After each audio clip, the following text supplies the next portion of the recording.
Good evening and welcome to the regular board meeting of the Willoughby-Eastlake Board of Education at 35353 Curtis Boulevard in Eastlake. It is now 7:01. Mr. Charnello, can you call the roll? Dr. Beal? Here. Mr. Jones? Here. Mr. Murar? Here. Mr. Roskis? Here. Mrs. Zurin?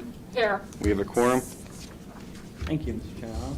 Next, I'd like to lead in the Pledge of Allegiance. I pledge allegiance To the flag of the United States of America and to the republic for which it stands, one nation, under God, indivisible, with liberty and justice for all.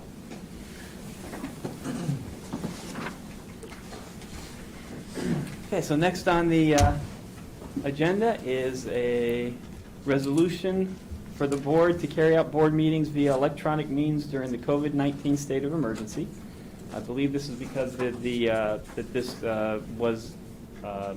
we're allowed to do this for a longer period of time that was passed by the state. So do I hear a motion to pass that resolution? Mr. President, Mr. Murhart? I'll make a motion to pass the resolution to, carry out electronic meetings. Thank you very much. Mr. Murhart, do I hear a second? Mr. President, oh, sorry. Mr. President, I will second the Thank you, motion. Mrs. Zernin. Is there any discussion? Sorry. Hearing none, Mr. Charnello? Mr. Jones? Yes. Mr. Murar? Yes. Mr. Roskis? Yes. Mrs. Zurin? Yes. Dr. Beal? Yes. Passes 5-0.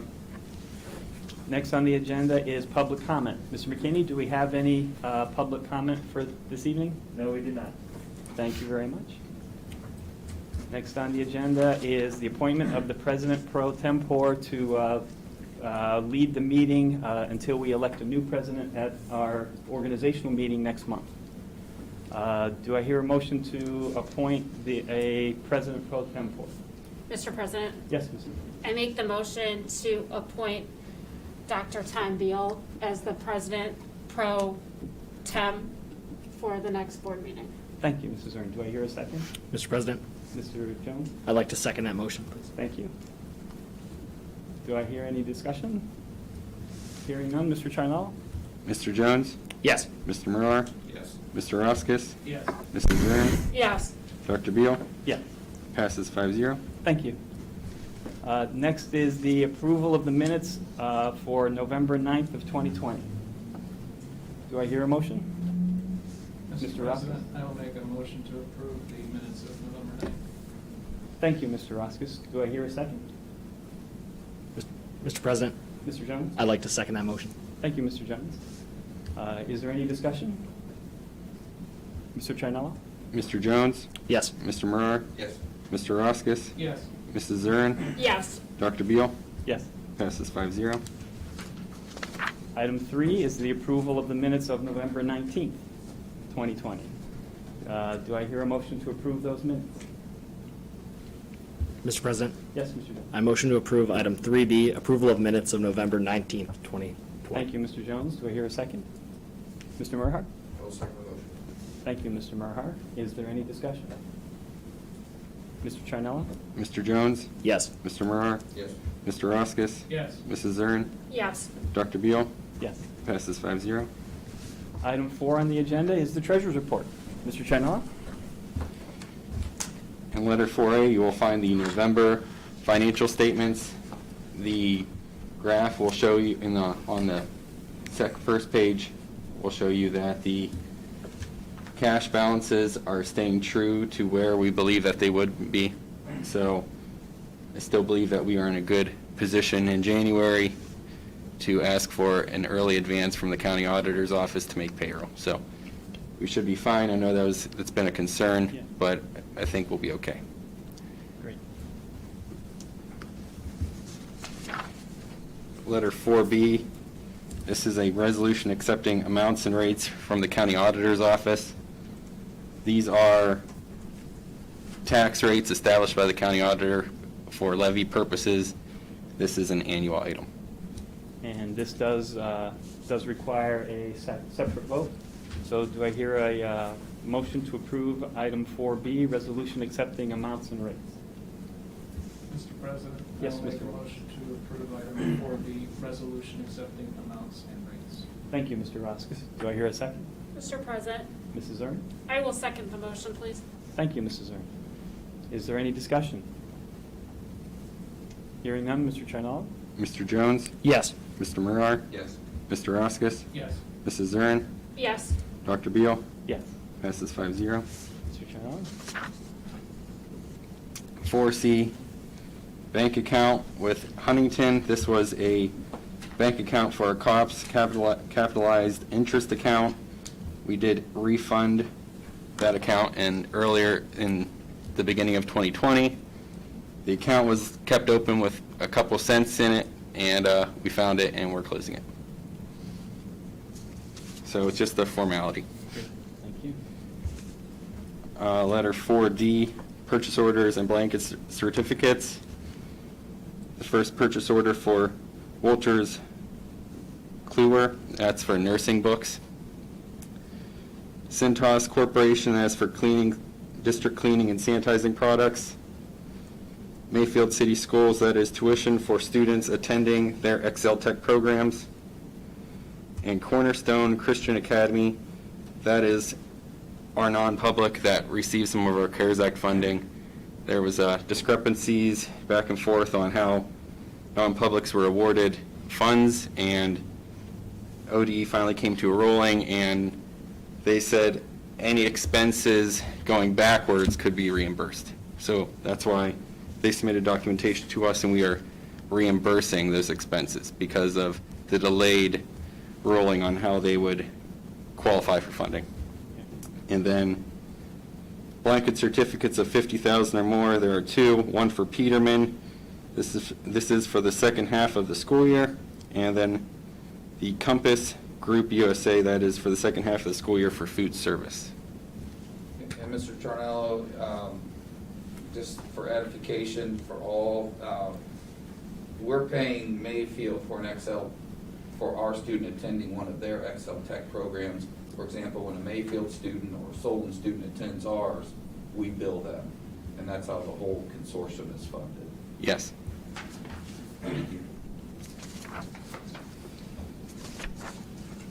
Letter 4E, this is just athletic event workers' pay schedule. There was never anything set in stone as to what an official makes by sport and by level, whether it be freshman, junior varsity, or varsity. So we worked with both athletic directors for high school and middle school, south, north and south, to define what their pay schedule would be, and that is for your approval as well. And then 4F, gifts and donations. The Fred Martin Educational Foundation donated $4,979.99. DeWilwick, this is for students, and that could be for workshops, supplies, any educational needs, gift cards for students and families in need. And then the Patricia J. Rojek donated in 1994 Oldsmobile Cutlass to the NCI Willoughby campus. And we certainly thank those donors. Next on the agenda is the superintendent's portion. Mr. Thompson? Thank you, Mr. President. The first item A is the Q&A from last month, and we had no questions submitted to us last month.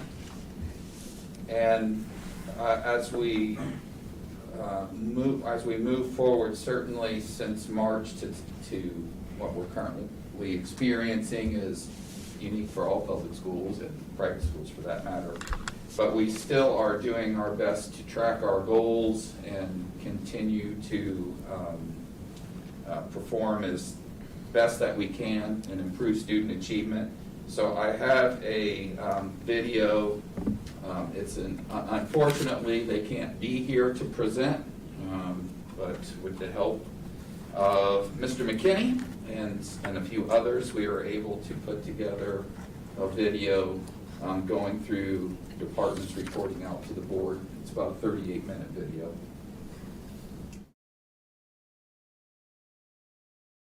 Our department supports the work of teachers and principals in the buildings, and we are increasingly providing services to families as well. As you will see on these slides, we have a lot of accomplishments to be proud of, and while you read through them, I'm going to highlight just a few. The bulk of our work with teachers and principals is in the area of professional development. Last year, we implemented job-embedded coaching, and through collaborative walkthroughs with principals, we observed instruction and were able to see evidence that strategies we shared during professional development sessions were being implemented in the classroom. And through conversations with teachers and principals, we were able to identify areas where they needed some additional support. Our staff earned 10,722 professional development hours last year. It's evident that these strategies are working, as you see that Grant Elementary improved student achievement, and they were elevated to independent status from the Ohio improvement process. We also see in our new buildings that students and teachers are using the flexible learning spaces as they were designed, and principals are reporting an increased use of technology and collaboration. We are providing some supports and data for teachers and principals as they reach out to help their struggling students, and we developed the Read and Rise program to help our parents who are helping their youngest readers at home. We saved the district more than $700,000 by moving to free open educational resources that are still aligned to the standards and can be used for in-person or virtual instruction. We are very excited that the principals embraced the instructional framework that our department developed to help teachers with their lesson planning to focus on the standards, learning targets, and time on task. The principals are using this framework in their staff development sessions, in teacher-based teams, and in department meetings. We also shared formative assessments with teachers that they can use to help monitor student progress toward mastery of the standards and toward proficiency on the state test. Students at the School of Innovation who transitioned back to North and South High School have access to the digital fabrication labs and STEM courses, so they are able to earn a STEM honors diploma. All students at the high schools have the option to earn honors diplomas. We also created the Parent Connections newsletter and send that out monthly to improve communications with parents with instructional tips and technology tips as they are helping their students at home. As we transition to remote learning in the spring, we used the Google Classroom platform, which is a good platform, but we transitioned to Schoology, a more robust learning management system with many more features that are helping our staff and our students academically and with communications. Our department also developed the remote learning plan and instructional expectations for students and family and staff based on the survey results from teachers and parents last spring. Overwhelmingly, they requested more set schedules for students and more live instruction. And so we have increased the face-to-face interaction time between our staff and our students. Part of that is due to Google Meet, which has a breakout room feature that teachers are now using to hold small group sessions and individual sessions with students. We were unable to use the mobile Fab Lab, so shout out to Gail Myers, who is still providing virtual STEM lessons and design contests with students.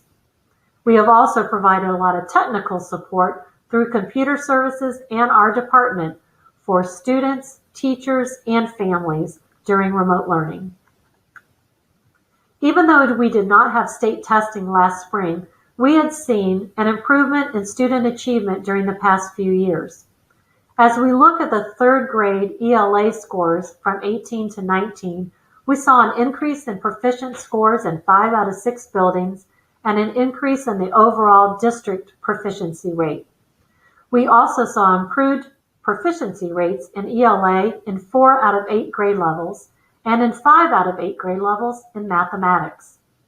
Our high school graduation rate increased to 92.8% in 2020 from 86.7% in 2018. We also saw improvement in 4 out of the 6 categories on the Prepared for Success measure on the report card, which measures high school success. We saw an increase in enrollment in our advanced placement courses, and students increased their passage rate on these AP exams last spring. This is especially impressive because AP moved to essay test rather than multiple choice test, which shows that our students have really been honing their critical thinking skills, and the teachers at the high schools really stressed reading and writing across the curriculum to improve comprehension and to increase their writing skills. And I'm so proud of the staff and the students for those accomplishments. As teachers have had to pivot this year and teach differently, our department has also had to pivot, and we are providing different services, and we will continue to provide different services to meet the needs of our staff and our families. Good evening, board members. Steve Johnson with the Operations Department. We are compliant with the state and local laws as of 2020 through 2024. Emergency operations plans have been in place and have been accepted by the state and local government. Evacuation drills are also up to date for the school year. The impact at the building level of decreased COVID has been that staff and students' temperatures are taken when entering the building. Changes in the drinking fountain to bottle fillers. Sneeze guards installed at secretaries' and staff's desks as needed. Installing of signage of social distancing. Supplying of PPE gear in all the buildings. We've also have purchased COVID-related items to disinfect the buildings, like the Clorox 360 machine, face shields, face masks, gloves, hand sanitizer. We've also installed hand sanitizer machines at doorways as you walk into the building. We've also purchased disinfectant wipes for each classroom to wipe off desks, chairs, books, and other things. Changes that have not impacted because of COVID have been the install of a new fire alarm system at Royalview and Willoughby, and also installing cameras at Eastlake Middle, Willoughby Middle, Edison, and Transportation. On the other end of food service, we've also changed there as to how we disperse food. Food is no longer hand given out, it is done through bags. And now that we are going virtual, we have a curbside pickup, which is Wednesday from 11:30 to 1, North and South High School, and Wednesday from 4:30 to 6 at North High School. This has not impacted the school budget whatsoever, seeing that the state has taken over funding of this process. On our shared use agreement between the YMCA and the Senior Center, we get together twice a month and go over certain items that need to be corrected in the field house and moving forward as to maintaining it. The punch list items for our construction jobs are coming down to the end. We're about 98% complete, with a couple outstanding due to COVID-related situations. Soon to have those wrapped up within the next month. Phase 3 renovations of next year, which would be 2020, would be the touching up and painting of classrooms in the buildings, replacing of ceiling tiles and floor tiles that were damaged from students, installing of new sidewalks at North and throughout the district. Measures that have taken place to improve the maintenance of the buildings have been new entrance walkways at Eastlake Middle, sidewalk repairs throughout the district as needed, preventative maintenance to remove old trees throughout the district, and the demolition of 2 barns on Route 84 and Shinklin. Good evening. The Pupil Services Department would like to share a few highlights with you tonight. This is a visual of the PBIS framework that is designed to improve practices that affect student behavior. As you can see, there are multiple topics that fall under these practices, anti-bullying being just one of them. Each building uses surveys to gauge the climate of the building and then works programming around the results. The survey has questions like, I feel safe at school, my school has clear rules for behavior, etc. Interventions are implemented based on the needs of the building. We have created a district-wide PBIS committee that focuses on building relationships with students. We now have mentoring programs for students as well as an alternative discipline program. These initiatives have allowed us to take more of an instructional approach to behavior rather than a punitive one. Regarding informing parents of our anti-bullying efforts, in February of 2020, we worked with Crossroads to create a parent bullying presentation. Our shutdown in March paused these efforts. We picked up conversation in the fall and were delayed again. Plans are back in play as soon as risk alerts are lifted in Lake County. Regarding PD on bullying, in February and December of 2019, building administrators were trained by legal counsel on schools' legal obligations regarding bullying. Then again, in January of 2020, Crossroads presented a bullying training for administrators. The agenda included topics like what bullying is and is not, conflict versus bullying, why kids bully, statistics on bullying, etc. Lastly, for students, in the fall of 2019, Crossroads completed a training for fifth graders on the value of leadership. Regarding mental health support for students, pre-COVID, in the fall of 2019, each of our 13 buildings had access to full-time mental health services 5 days a week. These services were provided by a combination of healthcare providers from Crossroads Health and District Family Liaisons. This program was the first of its kind in Lake County and was featured in the News Herald as being innovative and trailblazing. To date, this model has been replicated in multiple school districts across Lake County. Post-COVID, the 6 family liaisons continue to support students socially. We have 1 full-time family liaison in 4 of our elementary schools. 1 splits time between 2 elementary schools and another splits time between 2 middle schools. Regarding assistance to families that have been impacted by COVID, while the district is virtual, the family liaisons continue to make contact with families and students that they had been working with previously. Additionally, the district has continued involvement in the 68 Hours of Hunger program for families suffering from food insecurity. And lastly, we have a clothing bank that is housed at Edison.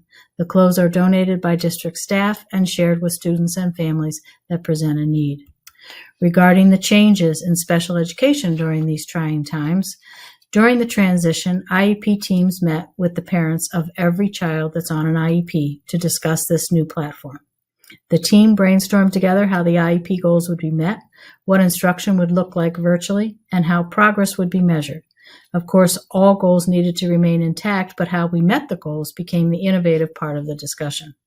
Direct instruction was provided, and IEP minutes remained consistent. When appropriate, the team provided video modeling to parents. The least restrictive environment was maintained for each student as required by law. Virtual classrooms were created that replicated the in-person environment. Small group breakout rooms were created to accommodate small group instruction as required in the IEP. Timelines and compliance issues have been maintained, and IEP meetings are held virtually now, and this format has lent itself to more parent participation. Most recently, we created a program to bring our neediest of students into the building 2 days a week to better meet their needs in the areas of therapy and specially designed instruction. We have approximately 125 students participating. Here, they have access to medical services by the school nurse, they receive breakfast and lunch, special transportation is provided, and a full classroom staff is available to assist them.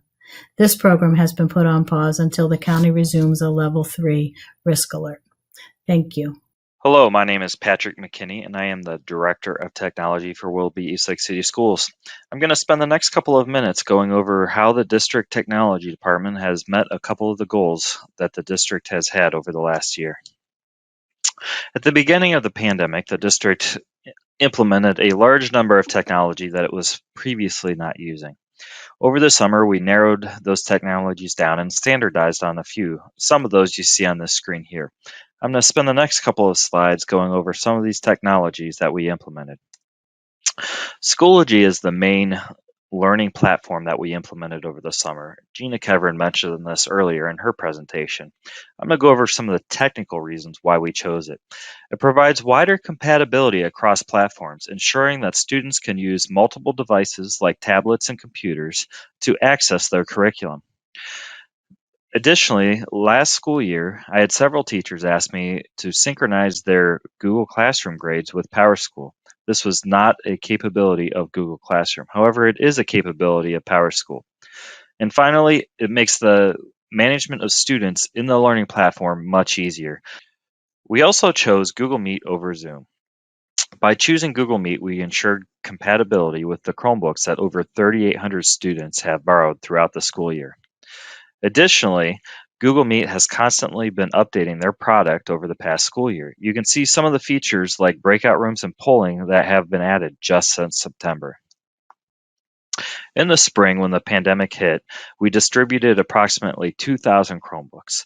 We centralized all the Chromebooks from the buildings and distributed them from one location. We inventoried them and put labels on them and track them in spreadsheets. This was a very manual, intensive process. Because of this, over the summer, we purchased a product called Incident IQ. We fully inventoried every Chromebook within the district and labeled them with a good inventory label. In the event that that label comes off, because we have inventoried the devices in the system, we can still track it by serial number. This year, we have distributed over 3,800 Chromebooks. Every Chromebook was tagged and inventoried and checked out at the building level. By decentralizing the process and putting the Chromebooks at the building, we're ensuring that each student is receiving a device from their own building. This makes management of these devices much simpler. At the beginning of the school year, the district purchased over 2,000 Chromebooks. Unfortunately, due to supply chain issues, we have only received about 700 of these. We're also expecting about 1,000 just after the new year. Most of these were purchased with CARES Act money, Title IV-A, and ESC funds. Finally, we purchased an Aces Flip Chromebook for every teacher that did not have one. Teachers at South, North, and Longfellow received them last year as part of the construction project. In addition to the software and hardware that we've implemented, we've also done several things to step up our support in the school district. We set up a helpline as well as an email address for parents and students to contact the district when they are having issues with remote learning. We have also distributed training and support to parents regarding Schoology. And we have also offered ongoing Schoology training to our teachers. The state recently launched a program called Remote edX Connectivity Champions. This program was launched specifically to help students and parents who are having home internet issues. We have also started weekly tech tips. These tech tips are meant to be short, informative videos or tutorials to show staff a new skill each week. Finally, I just want to touch on a couple of updates that we made. At the beginning of the school year, we purchased laptops, noise-canceling headsets, second monitors, and hover cams for all of our dedicated virtual teachers. These are elementary level teachers that are only teaching online. Finally, I would like to talk about network upgrades that were performed over the summer. These upgrades have made it possible for middle school and high school teachers to stream live from their classrooms. There are some area districts that do not have this capability and have told their teachers specifically to stay home because their network cannot handle streaming live all day long. I hope this information was informative and has provided a little information about what the technology department has been doing to support students, staff, teachers, and parents during the pandemic. If you have any questions, please feel free to reach out to me directly. Thank you. Whether you're an adult student or high school student who's interested in job training, the Northern Career Institute is the best place to train because we live our mission to provide high-quality workforce training that leads to meaningful work. Our innovative practices along with state-of-the-art equipment is key to successful training, whether in school or training in today's world. By developing to-go supply bags for students, we've successfully moved our didactic curriculum to a distant education model that is supplemented with virtual laboratories. When possible, we continue to provide hands-on laboratory and simulation in small group settings and hands-on experiences with internships or clinical practice. Relationships with our community partners like Alliance for Working Together, Classic Ford, Edge Salon, Lake Health, and SwageLock has afforded our students valuable experiences while receiving program credit for work. But we can't do this alone. We rely on our community partners for input and feedback as it relates to work readiness training. Each program has an advisory board that supports these practices, and weekly updates are sent to industry stakeholders. By meeting at least twice a year as a group and individually throughout the year, our industry experts guide our curriculum as it relates to the job and the soft skills required to stay employed. In most cases, you will see our business partners within our classrooms, laboratories, and shops, lending specialized training to our students. These relationships are vital as we strive to provide rock-solid workforce development, which is the fundamental goal of all career tech programs. Besides business and industry experts, we also work within our community to provide work ethic training and customized job training. Sometimes the road to a job is not just about the training. Our partnership with Ohio Means Jobs and Cuyahoga and Lake County Job and Family Services assists us in providing lifelines to students and their families as they learn to juggle work and school. So how do we get the word out about career tech? On the high school side, we work with our consortium Excel Tech to provide program information to our students and parents of 11 high schools by creating marketing videos for each program, participating in Opportunity Day where students can learn more about the programs from current students and instructors, live interviews, open house, and orientation. Each is program specific, and this year will be done virtually. For the past 59 years, we filled the adult LPN program with little room to spare. Back when I started at Willoughby-Eastlake, word of mouth was the way to fill a program. Today, our adult programs use technology to market the programs. From Facebook to Twitter to e-blasts and live chat options on our webpage, we get the word out. With program-specific and institutional accreditation, we are able to assure that our instructional systems are designed for high student achievement. These accreditations assist institutions in determining acceptability of transfer credit, help employers determine the validity of the programs of study, and assure that the graduate is qualified for the job. Acquisition and compliance of state and federal grants is necessary to fund workforce development. Our adult students often fund their education with federal student aid or workforce development grants through Ohio Means Jobs.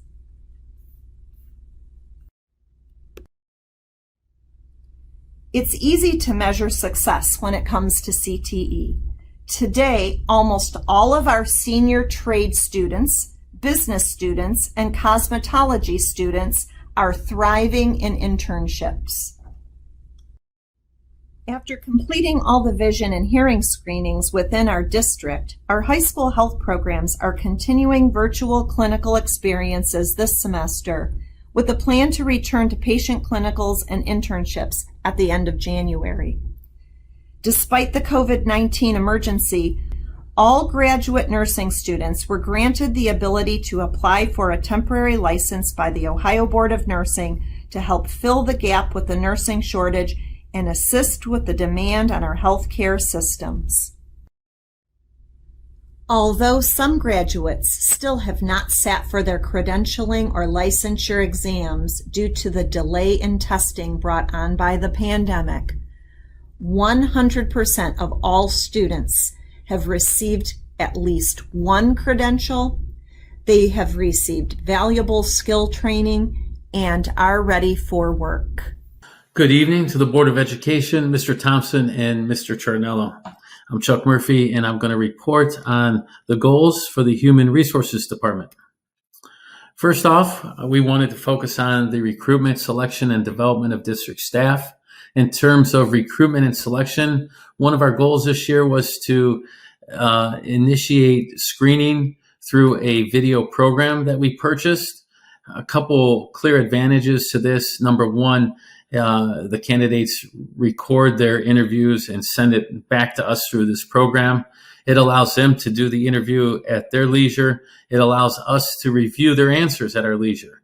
It also allows us to take a look at their answers in depth which we would not normally have the opportunity to do. And it allows us to share with other administrators who maybe wouldn't have initially been in on the interview. They're going to have an opportunity, if they're on the interview team in round 2 or round 3, to go back and see how that candidate did in round 1 with some of those questions. So it's a real handy instrument that we use. And of course, during COVID, it's just a bonus at this point. And then after that initial screening's done, all subsequent interviews we did this past summer were done via Google Meets with COVID in mind. And again, people are just getting more and more comfortable doing things via this format. And it's allowed a more safe way for us to conduct recruitment and selection. And finally, I just want to mention that all classified staff and subs are screened by me before hiring to promote consistency and make sure that we are getting the type of candidates that we value the most.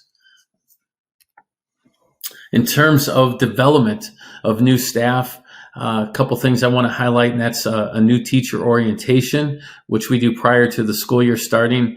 And we focus on whatever our goals are for the district that year.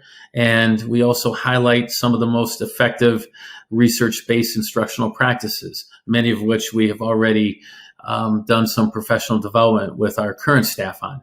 And so this brings them up to speed, our new teachers. And then our new teachers are also entered into the resident educator program. That is run by Gail Tolmeyer, Katie Riley, and myself. It's a 4-year program that focuses on instruction, assessment, and teacher leadership. And I'm proud to say that 100% of our resident educators this past year passed the summative assessment. And just for comparison's sake, the state average is 73.6%. So great job to all our first year or our resident educators and Gail and Katie in getting our teachers ready. Also, in terms of development of all of our staff, not just our new staff, we utilize a walkthrough data instrument that we created in-house. It allows our administrators, when they are performing classroom walkthroughs, which is a 3 to 5 minute visit in the classroom, to collect data. We all collect data on the same instrument, and it allows us to analyze it together, share it out with staff, and it informs our professional development. Some of the things that we're looking for in our walkthroughs, we've already trained our staff on, like depth of knowledge, Marzano's 9 instructional strategies, and posting objectives. These are all things that we value instructionally, and we want to make sure that our staff are doing it on a regular basis and at a high level. One of the questions that has come up this year is, what are you doing for virtual walkthroughs and virtual observations? Well, first off, we're doing them. And they're done pretty much just like a regular observation or walkthrough. We continue to track that information on that walkthrough data instrument I talked about, or on our OTES or OPES rubric, whether we're looking at teachers or principals. And just to give you a real-time example, this week I've observed 4 principals this week in their staff meetings, and it's just the same as if I were there, but I'm there virtually. Principals would have teachers working in small groups, and so they utilize what's called breakout rooms, and they can go from room to room and listen to the conversations, and then have everybody come back together in one virtual room and report out. And another really neat thing I saw was one of our principals had the staff do an formative assessment where everybody had to do a thumbs up or a thumbs down in their screen. And since you can see all the staff at once on the screen, you can get a quick snapshot of where people were at with that thumbs up or thumbs down.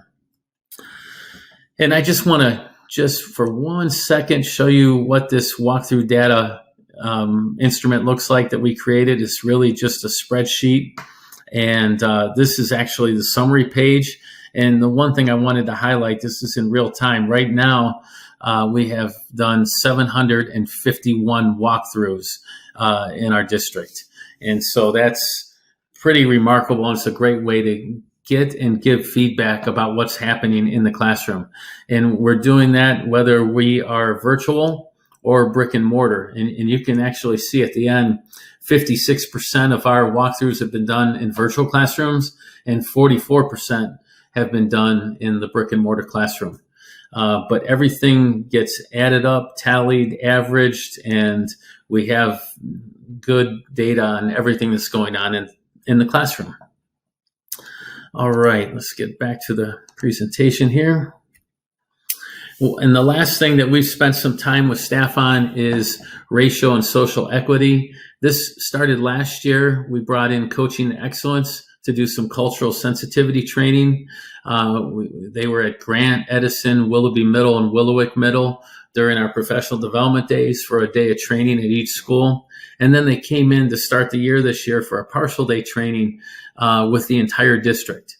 And now we've continued that training more in-house with Robin Hopkins and Gina Brown and myself.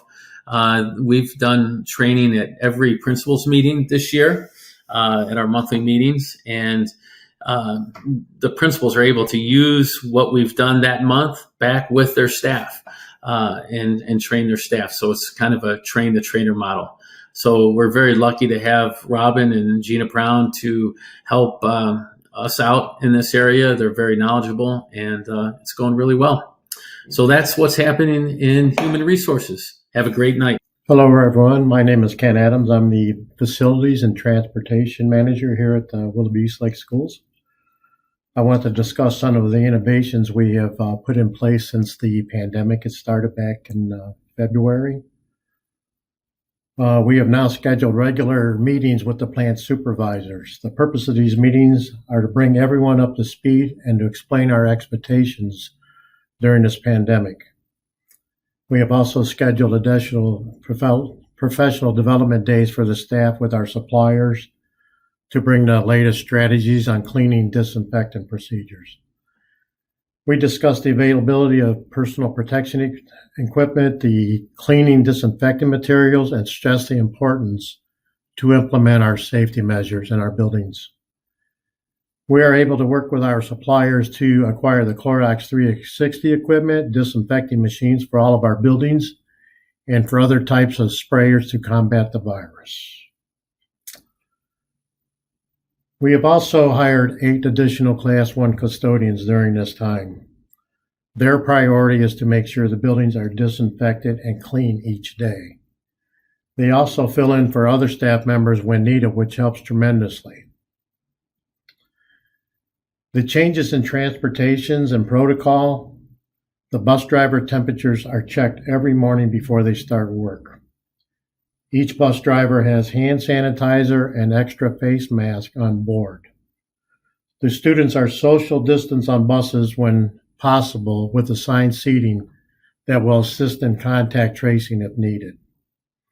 The bus fleet is also cleaned and disinfected after the morning and afternoon runs. How does the transportation custodial staff work to decrease the spread of COVID? The custodial staff work continuously to keep the building safe and clean. We have also provided the equipment and materials to keep our facilities safe. The restrooms are disinfected every 2 hours, along with the high-touch areas like entrances, door handles, etc. The number of employees that we have had to lay off during this time during COVID and those that we have kept. We have a total of 37 custodial staff layoffs and 2 grounds crew. We have 1 Class 1 custodian staying on board at NCI Eastlake for the nursing program because the building will remain open morning and night. We are keeping the plant supervisors to maintain the buildings. They will be responsible for the cleaning, disinfecting, and daily operations of the facilities. The remaining grounds crew staff will be responsible for snow removal and the maintenance of the outside areas of our buildings.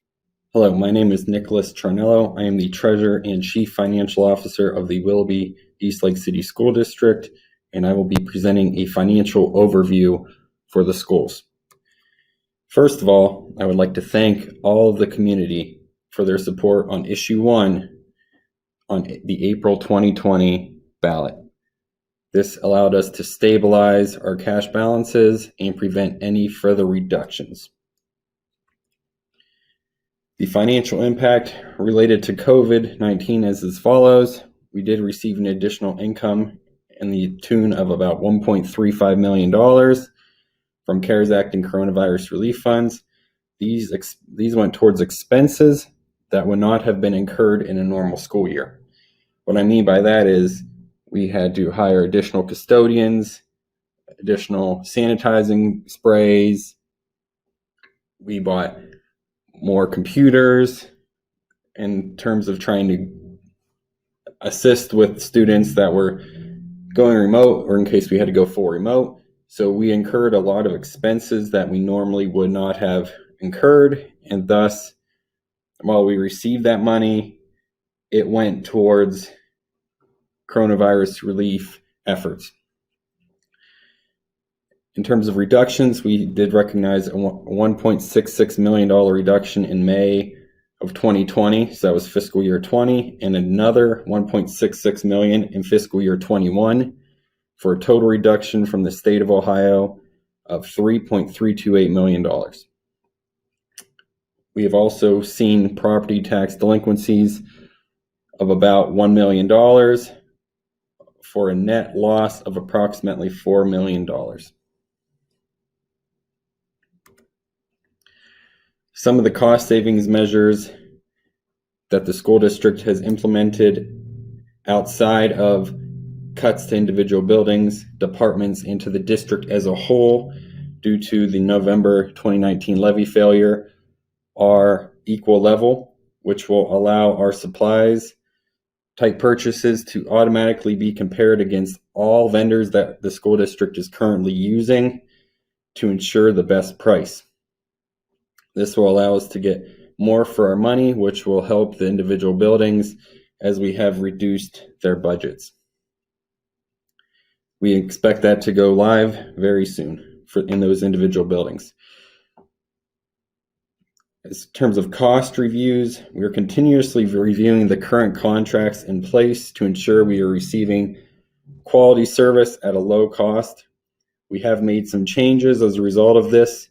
Some of these changes are to our health insurance consultant, unemployment third-party administrator, municipal advisor, time clock service provider, and energy consultant.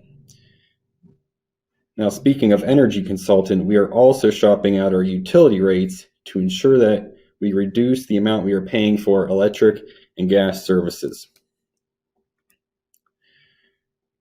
Revenue generating measures, this would be our investment this would be our money in our bank accounts when we are not using them to pay bills or payroll. Due to the way the district is funded, we receive a bulk of our funding twice per year. We invest our liquid funds with Farmers National Bank instead of Star Ohio and have received 185% more in investment income as a result. Farmers is currently at a 0.4%, and Star Ohio is at a 0.14%. We have also laddered funds into the future and opened CDs with Farmers to ensure we were able to maintain high levels of interest income, with the current Fed rate being 0.25 compared to the rate being 1.75 a year ago. This is a 5-year forecast summary. As you can see at the very bottom, the unreserved fund balance as of June 30th. At the end of fiscal year 2020, we were at $5.4 million. Like I said in the earlier slides, we have stabilized our cash balances in the $5 million range for fiscal year 21 through 23. We do begin to dip down to $3.7 million in fiscal year 24, and then down to $138,000 in fiscal year 25. Once again, my name is Nicholas Charnello. I am the treasurer. If you ever have any questions, please feel free to email me or give me a call. Thank you.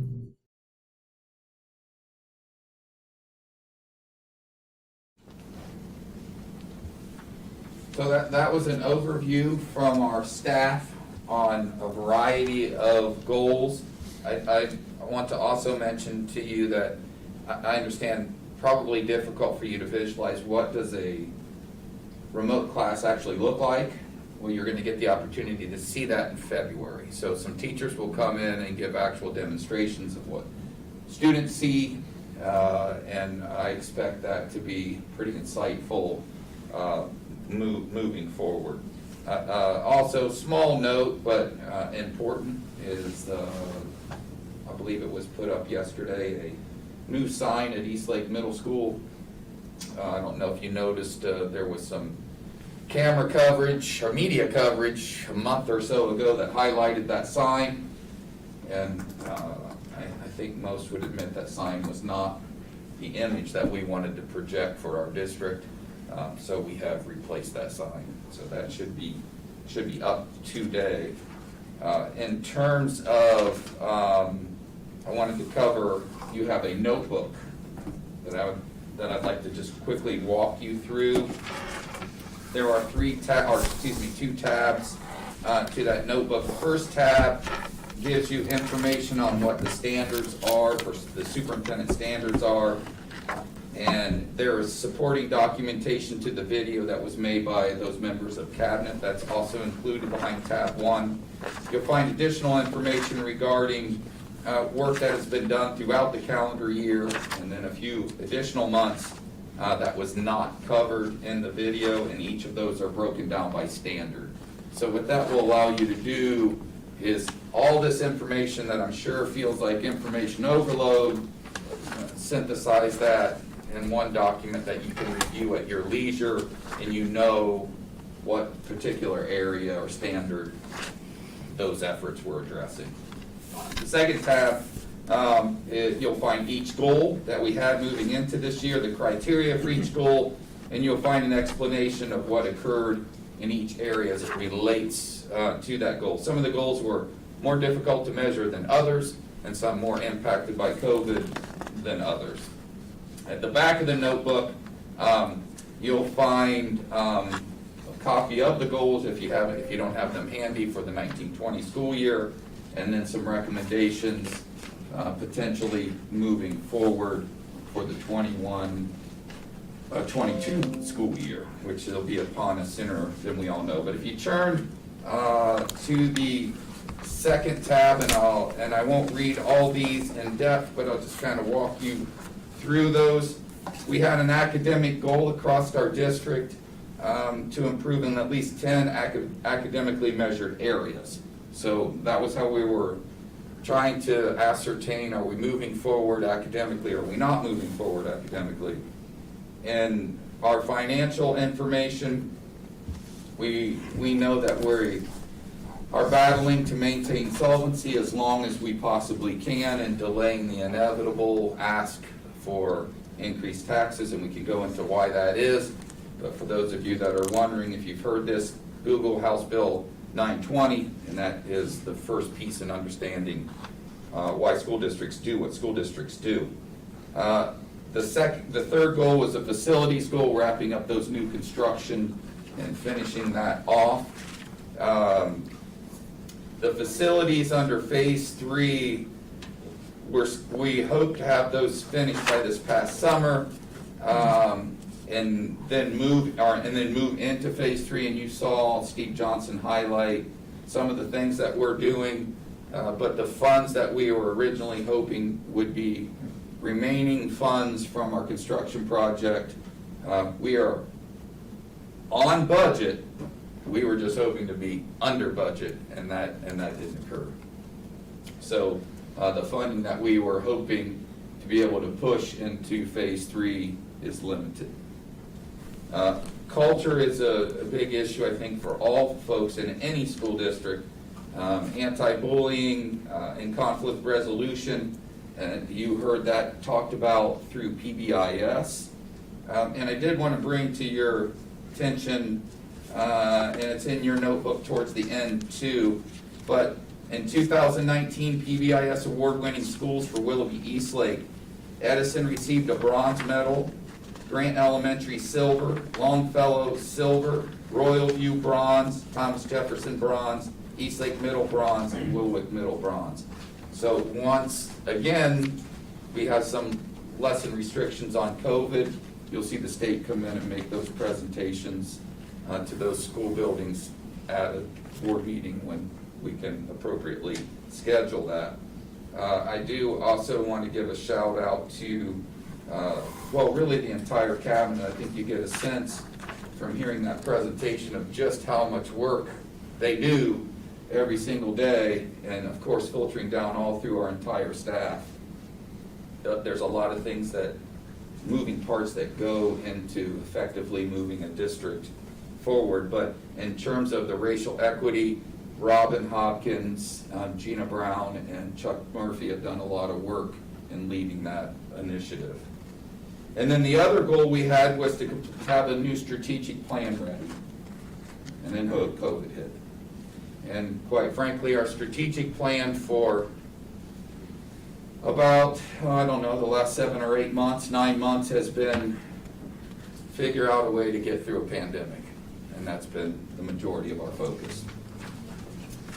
But in terms of, again, I won't highlight these all, but there's some really encouraging academic progress that was being made, and it's so unfortunate that we didn't get to see all of that through. And then I believe, and I think you would all agree, as both parents and board members, that we are also creating some academic gaps. Virtual learning is not for everyone, and it's something that you'll see addressed in our goals moving forward. What are we going to do about that? But the initial data that we got from our 18-19, we saw again increased proficiency scores in 5 out of 6 of our buildings, with a percentage increase of 8%. That far exceeded what we had even privately as an administrative team hoped to gain. So that was extremely impressive. 19 air tests, 4 out of 8 grade levels improved in ELA, and 5 out of 8 in math. And math is generally the more difficult piece to move. So that's outstanding. And our graduation rates increasing. And then of course, what's a little bit misleading about these graduation rates, we also keep in mind that we have Bridge to Success, and we're catching a lot of these students, maybe not in the 4-year time frame, but we've had over 1,000 kids graduate from BTS as a result of who would probably not have otherwise graduated from high school. Our AP, we're seeing increased enrollment at North High School in our AP courses, which has been a push. We have also seen the scores on AP exams improve, 9 out of 14 of those areas, which has also been a focus or a goal. Those AP classes are increasing at South as well, and we saw 6 out of 6 exams improve out of 13. Those are listed for you as well. And then I also have to, again, highlighted in the video, but I want to underscore the monumental operation of moving those Chromebooks out by Mr. McKinney and his staff. That was truly remarkable. I was there, other administrators were there, some of you were there passing out Chromebooks. But we weren't the brains behind the operation, we were just worker bees. And so they did just really an outstanding job in a very overwhelming circumstance to push those Chromebooks out from this office or from this facility in a span of about 5 or 6 days. Along with a whole ton of food distribution, and there's an awful lot of people to thank, an awful lot of teachers really spearheading even our food distribution. We implemented Equal Level, which is again, Sir Charnello spoke of it. We are trying to get out of the box in any way we can to stretch those dollars that we do have, that the taxpayers have entrusted us with. And we are hoping to meet those goals of those unencumbered cash carryovers the very best that we possibly can. The third goal was the facilities, and again, you heard Mr. Johnson intimate that 98% of our punch list is done. Some of them have been impeded by COVID. One of the things that I have learned in this process is that if anyone ever called me and said they wanted to take on a building project, not one, not two, but 3, and renovation of 10 other buildings, and do that all simultaneously, I would say, please have your head examined and not do that. We did that, and I think fairly successfully, but it was just a monumental undertaking. And all construction was on budget, again, which is, in most cases, if you do your research, doesn't generally happen. Our fourth goal in facilities continuing, we're moving into that next phase. You know, it doesn't take very long for your building to look fantastic to look not so fantastic. And so we're really focusing on those repairs, those paints. And I know that, you know, I've caused some controversy myself on the anti-tape superintendent. I know that that's not always embraced by everyone, but tape is just one small example of what really ages your facility and does a lot of damage, and especially to our drywalled areas. And so those are just one of the small things that we're doing to try to make our buildings stay fresh and stay new as long as we possibly can. The new walkway that was installed, that might seem a little misleading. It's not like we replaced one. We added along. What he's referencing is where our memorial, our war memorial is. So that isn't a replacement of the sidewalks, it's additional sidewalk. And we are really working hard in our general maintenance and our preventative maintenance to keep these buildings moving. And you'll see demo here in the very short and the very near future on the barns. We tried very hard to find a way to salvage those barns, first repair, then sell them. And the reality was even those barn restoration companies found very little value in those barns because of the condition they were in. Again, PBIS, incredible work done by our buildings. We're hoping that at some point when we have a clearer picture of our financial future and what we look like post-COVID, that we can begin to look at our mental health needs as well. So we'll reinvest in that, and we'll continue with our anti-bullying and our social justice movement, and just in general, for example, a program trying to bring values to our students and teach that and reinforce what students are learning at home to help them become better citizens as well. And I think that's a role that we embrace culturally as a school district. We've had a lot of, again, COVID has really changed the way America operates, and certainly the way Willoughby-Eastlake Schools educates our students. And throughout that, we've tried our best to meet the needs of our students during this difficult time. Our family liaisons have been very active in working with families in need. We've continued the 68 Hours of Hunger as a program to provide food, not just for students we do a good job of doing it during the week, but what about the weekends? And that's what 68 Hours of Hunger provides, is food for students over the weekends and over the weekend. And we have about 188 families currently receiving support for us over the weekend. And even things like coats and hats, that's a big issue right now. And we've done, I think our staff's done an excellent job of keeping our clothing banks with good clothes and coats and usable attire, and getting that pushed out to our community. Coaching for Excellence is our company that we brought in to help us with our social justice and racial equity, and we will continue to move that moving forward. So, and finally, 6 was the creation of our strategic plan, which hit the brakes as a result of what we were experiencing. And the goal in our strategic plan is to have that something completed and back to the board by May of this year, or excuse me, May of 2021.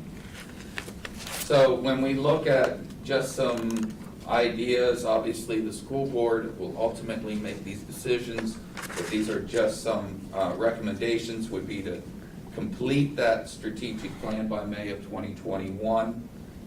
Soon as we may have to push that because we still have some community meetings that we want to complete, and so that will be, if we can hit those community meetings in the February timeframe, March timeframe.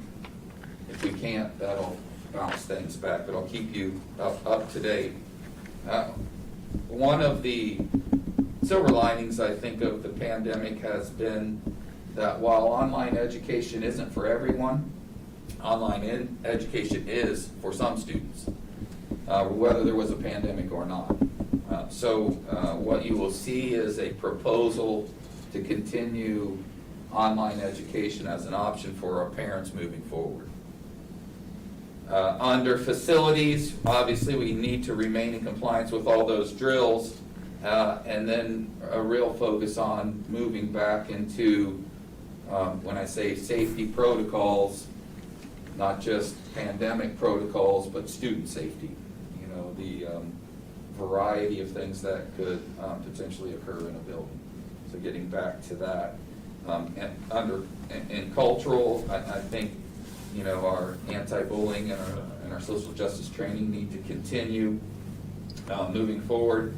Academically, as you know, our overarching goal is to improve student achievement. We're focusing on it in 3 ways: time on task, quality instruction, and keeping students first. If you do those things, you'll start to see academic improvement, which I think you've seen. We will continue to move that forward, but I also firmly believe that what will dog all schools for maybe the next 5 to 10 years would be this gap that we've created in our online learners. It is not just as simple as saying, well, these are our at-risk kids, let's focus on them. You don't know right now what students have created gaps until we get those students back and start doing assessments of those students. And I would submit to you that you're going to see, while a gifted student may be able to recover, there's still potentially gaps there, all the way to our most vulnerable students, which I believe that there are gaps that are created there. So what the solution is, again, going back, quality instruction, well, we're working on that. Keeping students first, we're working on that. Time on task. Time. How do you get time? And I think that's going to be the real debate as we move forward about how can we do that. And we know we're doing that on the heels of our report from Mr. Charnello that funds are in the position that they're in. I believe it was 138,000 cash reserves in 2025 is what we're currently projecting. Yes. That does not put us in a position of a lot of flexibility. But nonetheless, I think the greatest challenge of this student's generation is closing that gap. And then finally, fittingly enough, is to determine what we feel is an appropriate goal moving forward for the next fiscal year in terms of cash reserves on hand that we hope to, the goal that we think is realistic that we can hit. I didn't submit a number there. I need to sit down with Mr. Charnello and obviously the board and work our way through what that might look like. the last little section on there is just the evaluation that we at least have historically used, or at least over the last several years anyway. Okay. That was a Thank you lot. very much for that presentation. I think it's great to be able to see just all the kinds of things that are being done in the district, and thank you very much. And just, Mr. President, just a side note before I move on, and I'll have a more robust presentation in January as we get closer to making our decisions about school returning and et cetera, but just an FYI for you. This was at our last board meeting. We had 23 active cases of students, 11 active cases of staff, and 34 total active cases. To date, we have had 58 total active cases. 42 students, 16 staff, 58 total. 30 days later, roughly, we have less active cases that we're aware of, although we think there's probably some underreporting because we're not in session. 12 students, 6 staff, and 18 across the district. However, the disconcerting notion is total number of student cases has gone from 42 to 93, 16 staff to 62 staff, for a total from 58 total cases to 155 total cases. Currently? So, though that was as of last Thursday. Okay. Yeah. So that number may be slightly higher, even. And that's cumulative, right? That's cumulative. That's cumulative, correct. Correct, not active. Our actual active cases appear to be down. Sure. Which is good, but we'll see what this week and next week's numbers bring us as we deal with the impact of the Thanksgiving. Thanksgiving numbers start hitting us. How accurate do you think are student reporting numbers, given that they're not in class physically? Well, we know two things. We know that the county is overwhelmed. So that's a piece of it. And obviously because we're not in session, we're not hearing the word of mouth. And then when we hear the word of mouth, we track down and we find out, well, that's not completely out of standstill, although it is much, much more difficult. So I believe those numbers are being not purposefully, but artificially suppressed. And with that being said, Mr. President, item A for your consideration is a memorandum of agreement with the Willoughby-Eastlake classified professionals.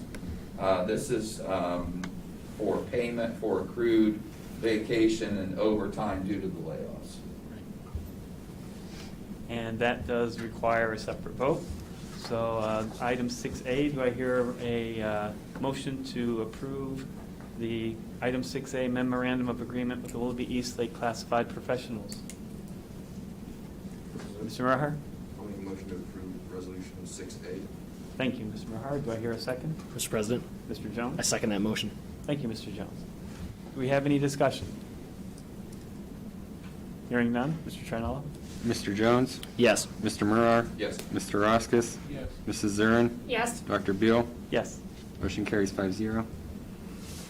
Mr. Thompson? Thank you, Mr. President. Item B for your consideration is a memorandum of understanding with the YMCA.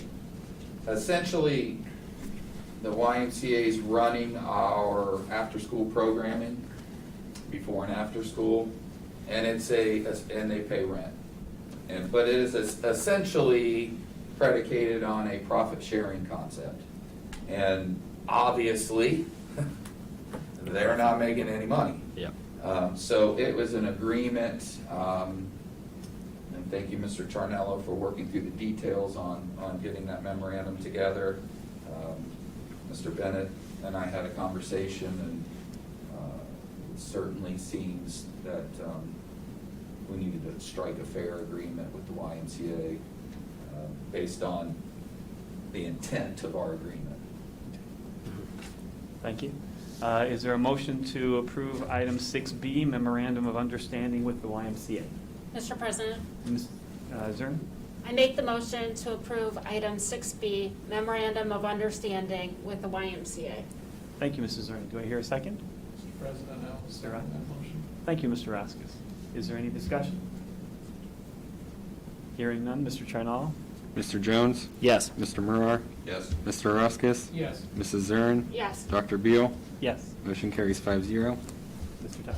Thank you, Mr. President. Item C for your consideration is a memorandum of understanding with Peterman, our transportation company. As you recall, last March, we had a fairly protracted conversation with Peterman, an eventual resolution of payment based on not providing transportation services. So we wanted to come up with an agreement that was fair and equitable to the taxpayers in our school district, but yet understanding that they have financial obligations that we would have incurred had we been running our own transportation services. For example, payment for the buses, purchase of buses, for example.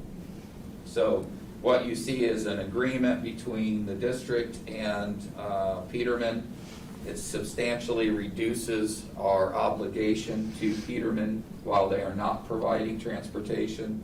It drops another 6.2% after 90 days. So we see even further reductions, but we felt like this was a fair agreement for all parties involved. And ultimately, if you ran it out for a whole year, it would save about $3.5 million. Well, thank you for all that work. Do I hear a motion to approve item 6C, memorandum of understanding with Peterman? Mr. Merhart? I will make a motion to approve item 6C. Thank you, Mr. Merhart. Do I hear a second? Mr. Jones? President, I second that motion. Thank you, Mr. Jones. Is there any further discussion? Hearing none, Mr. Charnello? Mr. Jones? Yes. Mr. Murrar? Yes. Mr. Ruskus? Yes. Mrs. Zern? Yes. Dr. Beal? Yes. Motion carries 5-0. Mr. Thompson? Thank you, Mr. President. Item D for your consideration is a special services agreement with PSI. We have had a long-standing agreement with PSI to support us in mostly medical areas. This particular piece is addressing health aides. So essentially what it says is that we're continuing that agreement, but if they're not working, we're not paying them. And that's part of the consent agenda. Yes. Item E for your consideration is adoption of policies 6114 and 6325. Again, would like to thank Mr. Charnello and Mr. Murphy for working through these policies and making sure that we're compliant with the multiple changes in statute, so we do not get ourselves in trouble. And mostly with the auditors, that sounds like a really bad idea. Quick note on 6325 is brought up by, or asked by Board Member Jones. The contract administration system was crossed out and oversight was added. This is to align with the rest of our funds, and oversight would just be ensuring that services were provided. So concrete, sidewalk gets laid, make sure that they did it first, and then you sign off and mark an okay to pay on the invoice. So the okay to pay is our form of oversight to ensure that those services were received, and that's just federal funds aligning more closely with local funds.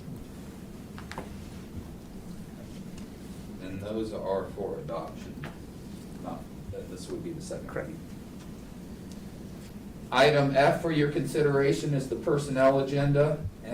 All of these folks that you find on this agenda are contingent upon satisfactory records from the Bureau of Criminal identification and investigation, the Ohio Department of Education, and the Federal Bureau of Investigation before they become permanent employees of the school district. And that does require a separate vote, so do I hear a motion to approve item 6F, the personnel agenda? Mr. Roskis. I'll make a motion to approve item 6F. Thank you, Mr. Roskis. Do I hear a second? Mr. Merhart? I'll second the motion. Thank you, Mr. Merhart. Do I hear any discussion? Mr. Chinella? Mr. Jones? Yes. Mr. Murr? Yes. Mr. Roskis? Yes. Mrs. Zurin? Yes. Dr. Beal? Yes. Passes 5-0. Item 7A on the agenda is meeting notification that our next regular Board of Education meeting is scheduled for January 11th, 2021 at 7 p.m. here at the Willoughby-Eastlake Board of Education building. We will, if we are able to open schools, we will be open to the public, but otherwise we will be continuing our current form. Item 8A is the adoption of the consent calendar.